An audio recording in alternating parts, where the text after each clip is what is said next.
You know what time it is. It is time for the drop. We're going to talk about all the latest releases that you need to know about, and that happens here at Cactus Music World Headquarters. Quinn is here, and he's got the list. Do it. Do it. We're going to kick it off today Thank you. with our new release program with the brand new Greta Van Fleet album, Starcatcher. Much anticipated third album from these guys. I feel like I have to explain who they are. No, not at People all. know who they are.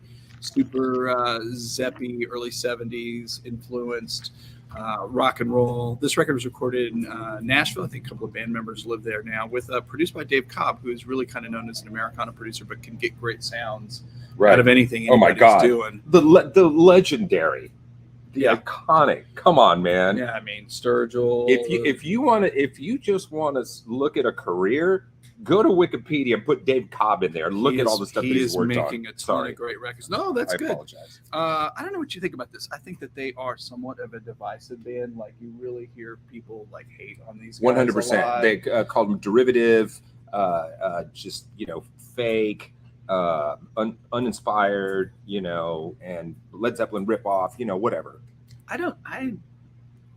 That's not me. I think that they're cool. I think that there's enough other stuff going on there that it is not super derivative. They can play like crazy. It's not as rote as like Kingdom Come was. Right? Don't throw them in that bucket. I don't know for a fact, but how young were they on that first time we heard them? I mean, 16, they were 17, little. Young. They were little. And there's a great performance of them on like Access, like Illinois or Wisconsin, Access, wherever they're from. And it is so Wayne's World. It is Access TV. Yeah. And it's like, here's Greta Van Fleet. Yes, it's SNL and they look like they're 14 years old, and he is just screeching like crazy. Three brothers in the band. Singer also recently coming out as a member of the LGBTQ community, and which is always good to have more support in a high profile artists that can help us hopefully just get along. As a nation. So I really like both this. I listened to both the singles last night. I think it sounds terrific. So is it the bass player that plays keys too? I think that's switches off. I was watching like a little documentary on him, and it just came on YouTube, and I don't know what I don't know how, but he was going through his rig and he was playing these riffs, and he switched over to the keys, and he had a ham in him, and that dude was crazy talented. Yeah, he is very John Paul Jones-ish, in the best possible way. And he's got that cool 4001, 4003. Oh, the Rick, yeah, man, I love that. Yeah, I could look cool holding. Love them or hate them. They have sold 3.5 million records and sold over 1 million tickets so far. So they're doing good. I think they're doing all right. They're guilty pleasure. They're doing all right. They don't want to like them. Let's see where they go. They're doing okay. Record for them. Also out tomorrow is the soundtrack to Barbie, which I don't have a record to show you, but I'm showing you the poster from our listening party. We had a couple hundred people show up for the listening party for the Barbie album, and we had Pfizer's and stuff. Was that like crazy? This. It was pretty cool. I love that. Much like Coca-Cola, one of the biggest brands out of America ever is Barbie. So it's going to be. I think the film looks cool. I think it's going to be big. Yeah. They sent us these cool Barbie. I guess this. I don't think this goes with it, but they sent us this cool slip case that you can put on your LP if you buy the LP from us. It's got all this Barbie iconography all over it. So you got kind of your limited edition Barbie thingy there. And, of course, the film Margot Robbie and Ryan Gosling is good. It's just going to be a monster, right? You're reading that everywhere. I want to see it. I think it looks good. It looks fun. And the soundtrack is stacked wall to wall with hits. Dua Lipa is the big single that you're hearing everywhere. But there's tons of A-list artists that probably spent some time playing with Barbies in their day. I love it. Okay. Next up, let's talk about this artist. And I think this artist is, doesn't have the name recognition that a lot of her contemporaries have, but emerging bluegrass artist, Molly Tuttle. I'm excited about this. Her new album, Golden Highway, or actually her new album, City of Gold. Look how cool this poster is. The album art, I love it. It's like 1972 or 3 or 4 or something like that. But her last album,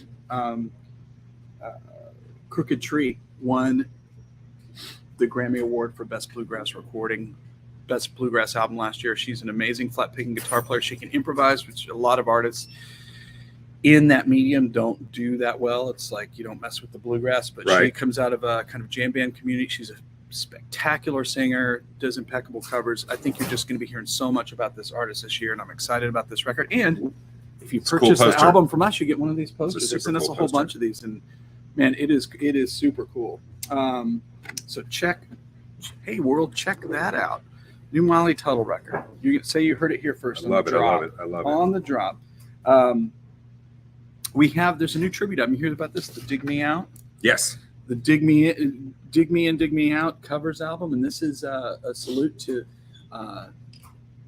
Slater Kinney's Dig Me Out album that was, really just a seismic, monstrous, influential record back in the day. And you've got musicians of all stripes covering their everybody's cuts on here, man. From there, and it really hangs together as a great. Sometimes tribute albums, 2 albums.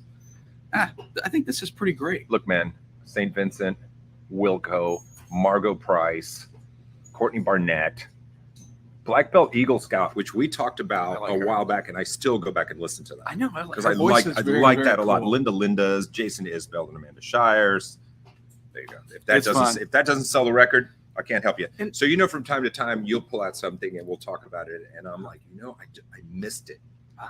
Yeah. And Slater Kinney was one of those bands that it did not connect to, I was in the middle of listening to all of that when it was out, but I missed Slater Kinney. I was full disclosure. For me, I like the energy, like a lot of the tunes. Yeah. I go back and listen to it now and I'm like, why did I not like this? At the time, the vocals were a little too screechy for me, which seems kind of ridiculous now because they really predated a lot of screechiness from other artists, and I got used to it and I never went back to visit. Do they fit under the Riot Girl umbrella? Oh, yeah. Yeah, okay. Right. Yeah. Big band. Big influential band. Love it. Okay, we're going to take a Americana shift here and talk about the brand new Dale Watson album, one of Texas' finest. Classic. This record, Starvation Box, is the name of the album, and this is a very different record for him. He's such a honky-tonky, Merle Haggard, Buck Owens inspired singer-songwriter, but this record is almost all just voice and guitar. It's very bluesy, very folky, very very traditional. Obviously, he's known as a country singer. You can see him Armadillo headquarters. He's one of those guys that it feels like he's always on the road. He wears out. I had a friend who's a touring musician tell me, he's like, that guy goes through band members like you go through socks. Like he just joined the band, plays 200 shows a year, wears them out till they're like, I can't do it anymore. I can't do it anymore. I gotta go home. Yeah. Switches them out with someone else, and Dale's still going. Still even going. with all that, and I've never seen him live. Oh, really? Yeah. Oh, he's played the store a bunch. He's great, and he does a cover of one of my favorite songs, Percy Mayfield, "A Stranger in My Own Hometown," classic tune. Great on that record. It's a good one. Okay, so check out a new Dale record. Got to look it up. And we're gonna close the new release segment. We missed this. This actually came out a week or two ago, and it got bumped for whatever reason. But there's a brand new Graham Nash record.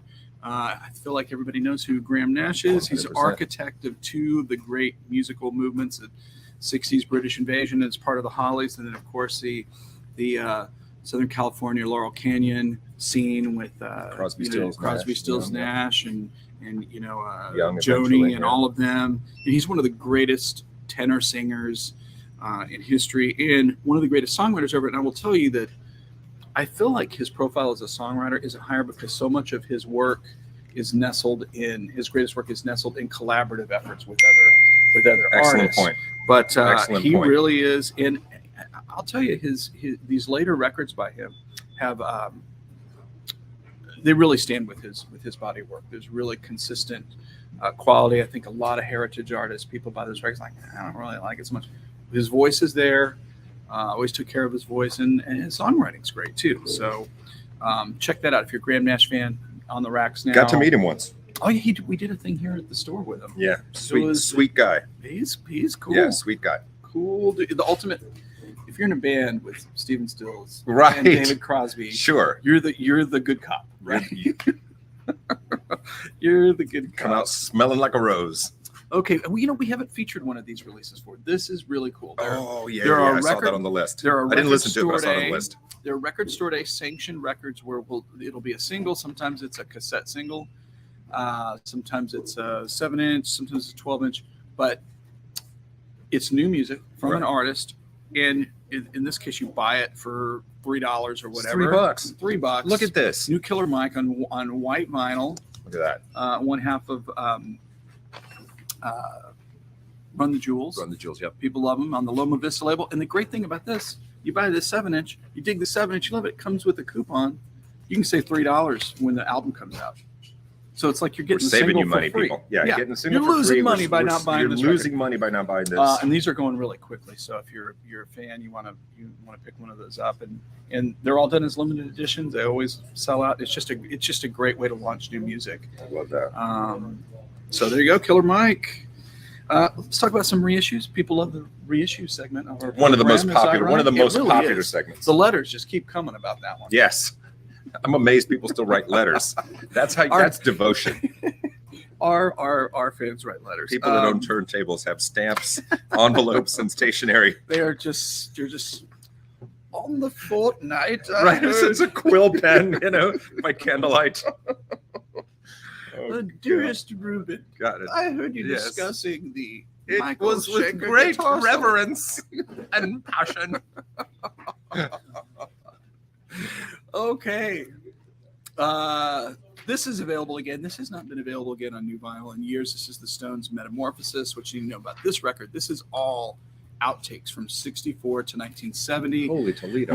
When Alan, I've never seen this. Yeah, it was originally compiled by Bill Wyman, but it was part of their settlement to get out of their record deal with Alan Klein, who swindled their publishing and masters from them.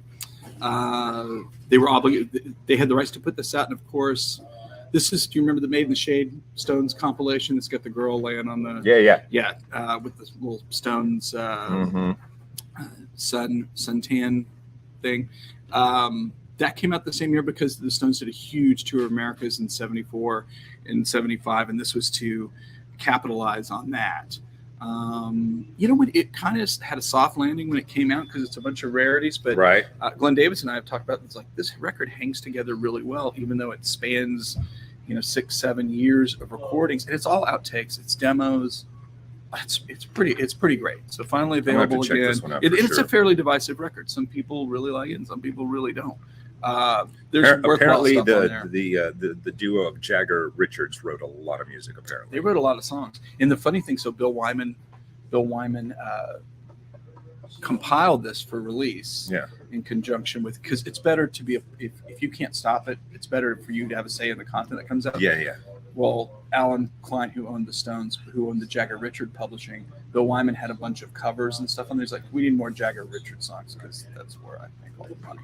So it got recompiled. Okay. Compiled and recompiled.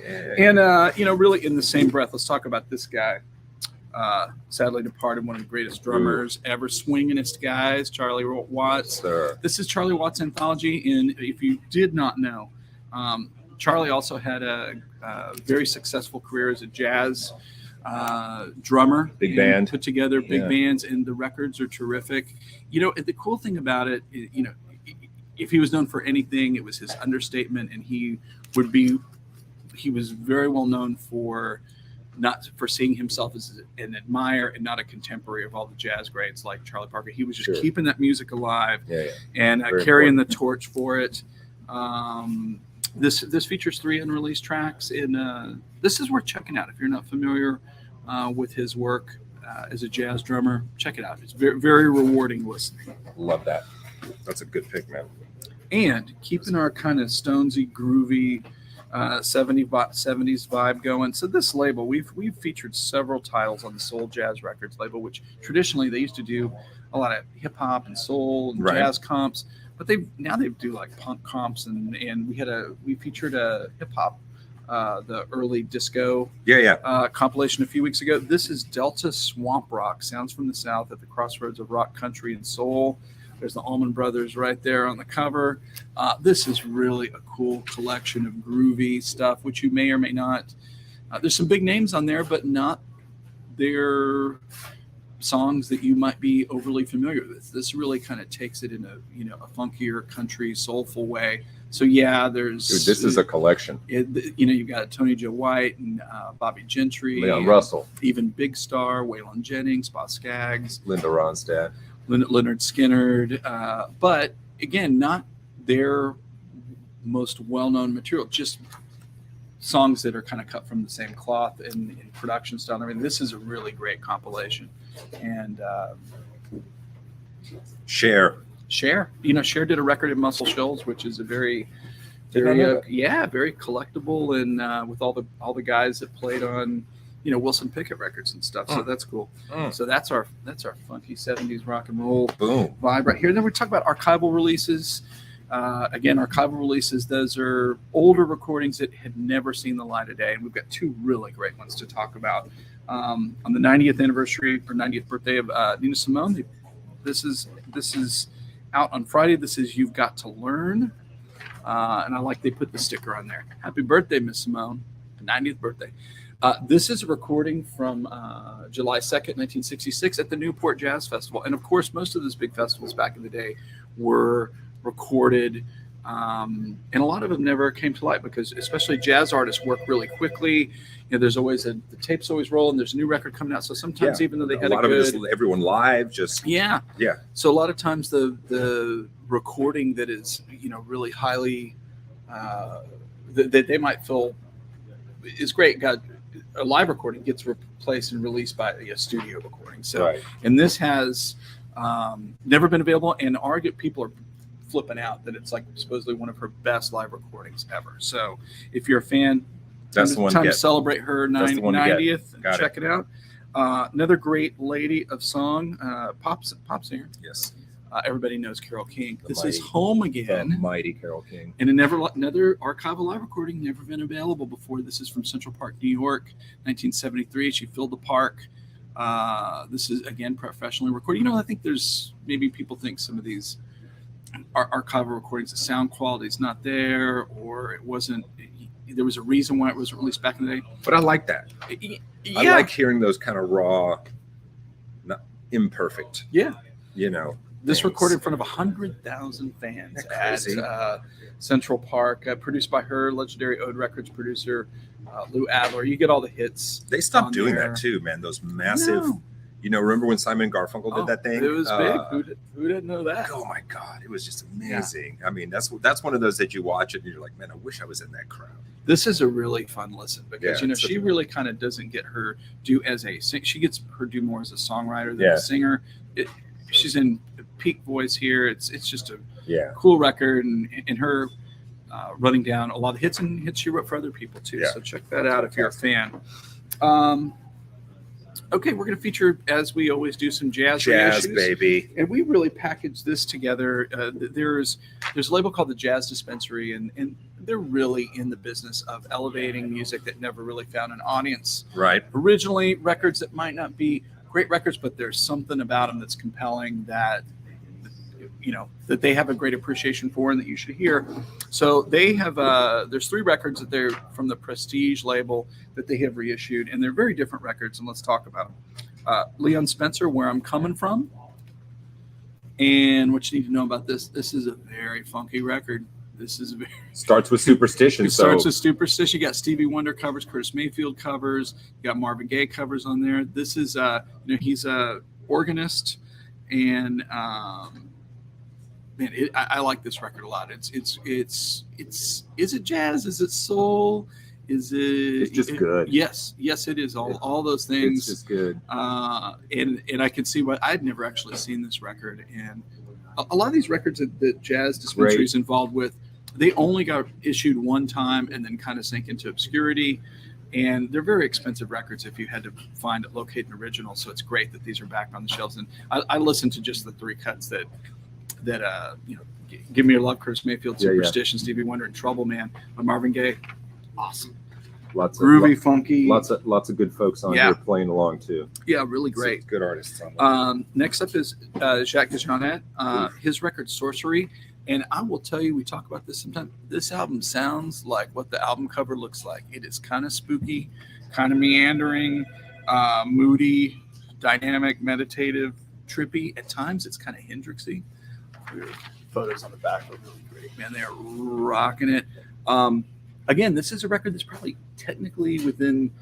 I don't think it was praised or thought highly of upon release, but there's just something about it. Like I put it on to screen like a few songs and I just kind of let it run because it's out there. Yeah, it's out there and cool. So check that out. That is Jack DeJohnette, Sorcery. Cool record. And then I like the album cover on this one too. This is another prestige record, as we were saying. This is Idris Muhammad, Black Rhythm Revolution, and he's like one of the great drummers. If you're curious, he's played with. He's on the album we just mentioned. Oh, is he really? Yeah, you gotta love it. The Leon Spencer album, and he's played with Rod Jamal great and Lou Donaldson and Pharoah Sanders, and later, more accessible commercial stuff like Bob James. But brilliant drummer. This was his first. A lot of drummers today. A lot of drummers, right? This is his first album as a. Did you get a new phone? I did. How about me? Cool.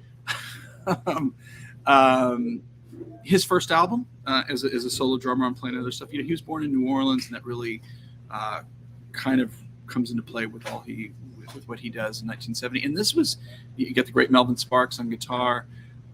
People talk about this record as one of the great drummer albums. Yeah. Jazz albums by drummers can kind of go any which way. I mean, you might listen to a whole song as just a guy. Yeah, man. I mean, but it's really cool. This is it's a good record. And look, he's getting down, right? Oh yeah, he's in it. And that's from the Jazz Dispensary. So and their compilations are always bestsellers on records. So we do a lot of the Blue Note stuff on here, and like you said, Prestige and stuff like that. And are these primarily U.S. releases? Or like when Blue Note's putting out all this stuff, is this something that's also being distributed over to Europe? Yes, they're usually now to just kind of absorb manufacturing. A lot of it's pressed in the States, but it's a worldwide release. The licensing, the world has really gotten smaller. As we know, there was a time where records were getting released in England and never come out over here. Right. It doesn't really happen anymore. But in some cases, they will actually be pressed in Eastern Europe or something. Yeah, because I've seen like pressed in Germany and different, the Czech Republic or whatever. And that's just because it's cheaper to press them in one spot and have them shipped than to press them in 8 different countries. The quality control's better that way. So, curiosity. Ready for our vinyl vault? I am ready for the vinyl vault. Ready for the vinyl vault. Hit me with your vinyl vault. So the vinyl vault. So we briefly mentioned this record before. Hey, hello. Bye. I think we have our own music. You know what that reminds me of? That music reminds me of Rocky and Bullwinkle. Yes. When I will now pull the rabbit out of the hat. That is exactly. This trick never works. Yeah. Quiet, Rocky. So we discussed this record once when we were talking about a new release by this artist. Yeah. And I went and pulled this record off the wall and we just chatted about it. For a minute, but he was just in town and he just played at Heights Theater on Sunday. I sadly couldn't go, had family in town, playing with Samantha Fish, but Jesse Dayton, Big Shakes, Gulf Coast, big guy, blues guy, and now on Rounder making this great records with Samantha Fish. Everybody Starts Somewhere. This is, I think, his debut record. This is Jesse Dayton with Mad Hatter. This is, if you want to know what this is. I've never seen this, This man. is 1984 hair band. Steve Ames. Producing. Wow. Did you ever do anything with Steve Ames? No, I know the name very well. And I know lots of people that know him, but I never met him. Mixed at Rampart Recording Studios, Houston, Texas.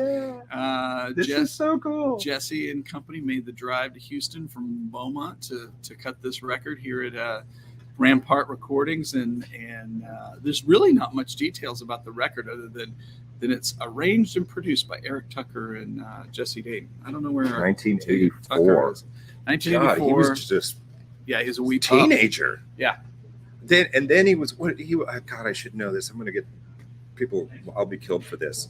Then later it was like Was he in the Hightailers? What was he in? He was in the Road Kings. In the Road Kings, that's which boy, they were incredibly popular band, and really found huge success in the Scandinavian countries. Overseas, and in Europe. They love the rockabilly over there, but everybody starts somewhere, and that is the only copy of that record I have ever seen. I don't know how many they pressed.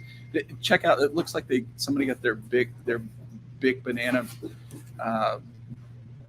markers and pencils. The artwork looked like the real burnout stoner dude that like in art class sat at the back and was just drawing all the time, and this was what he came up with. That's 1983 Mr. Lass's art class. Shout out to Mr. Lass at Sharpstown High School. Look at the dude holding up the top hat and dancing at the bottom. Is he a mermaid? He's half fish and half Slash. We don't know. I don't know what he is. Are these bones? Oh, it could be. It's crazy. It's a kooky. I'm sorry, 1985. Mike Oliver. Much no disrespect, Mike. God, that's amazing. It's a good one, man. Good. A little bit. I always like to pick the like kooky archival Houston, Texas thing. Yes, and that is definitely a Houston. I have a concert review. Oh, let's hear it. My intern Abby just came back. She flew to Colorado. She went to Denver specifically to see Taylor Swift again. Wow. Said she was awesome. That's it. That's the whole. That's your what I expect. That's what I would expect. Entire concert report. She said it was awesome. Expect nothing. Nothing less. All right, what's coming up? What's on the horizon? What should the kids be looking for? I think we're about to announce a couple. These global listening parties get embargoed, so we can't talk about it until the artist announces it. But we've got some more of those coming up, as well as I think we have an in-store that we are announcing today. So keep a look at our socials, and you'll know all about it. That's all I got right now. That is all you have right now. Let's see. I'm checking my list to see if I have anything that's coming up. We mentioned Bruce Hornsby because he's coming to town, and just the name, you don't see the name very often, but somebody else is doing Heights Theater, and I was like, I want to go see it, and now I can't remember who the hell that is.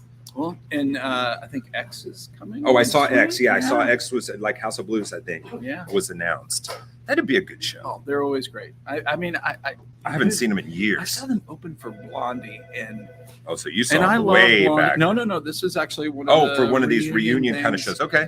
And I love Blondie, but X just destroyed Blondie. Yeah. And Blondie played like this punishing set where like their album wasn't out yet, and they did like 6 songs from some album that's not out yet. Nobody wants to see that. And in case you guys don't follow and you're not a fan of the Tiny Desk, NPR's Tiny Desk, they just posted yesterday. I think they're about to drop Sparks. Tiny sweet. Desk. Could not have friends that saw the show at the Hollywood Bowl, but couldn't catch the Austin show. I'm sick about it, but I heard it was terrific. And last thing, also new Tiny Desk from Guar. Oh, I saw that. I didn't click through and listen to it, but I saw the photo. Yeah. They can't even fit. They can only fit 2 of the guys behind the desk. I think the other guys had to be to the side just for costume and regalia and horns and things. All right, man. The cleaning, the overnight cleaning person is quit. They walked in there, looked like a murder scene. Just got out. I used to work at I think I said this before. I used to work at a club downtown at the Axiom, and I remember I got there one day to help out, and there was rolls and rolls of black garbage bags and tape, and they were covering the monitors, they were covering the PA, they were covering everything, and I'm like, "What's going on?" They're like, "We have Guar tonight." What's a Guar? Just start taping down the. Oh, yeah, man. Yeah. It was like 10 people mopping after that show. It was just like. And the best is like everybody, but they're fun. It's a heavy show. Everybody piles up front. They're right at front. You got to think not everybody. You're going to get sprayed with fluids. Yes. Thank God they're theater grade fluids and not. If you wore your white shirt that night, you were throwing it away. That's what was. Anyway, so that is it, guys. Thank you. As always, hit the share button, show us some love, and pass it on to your friends. We will see you next Thursday with more groovy vinyl releases. Peace. All right.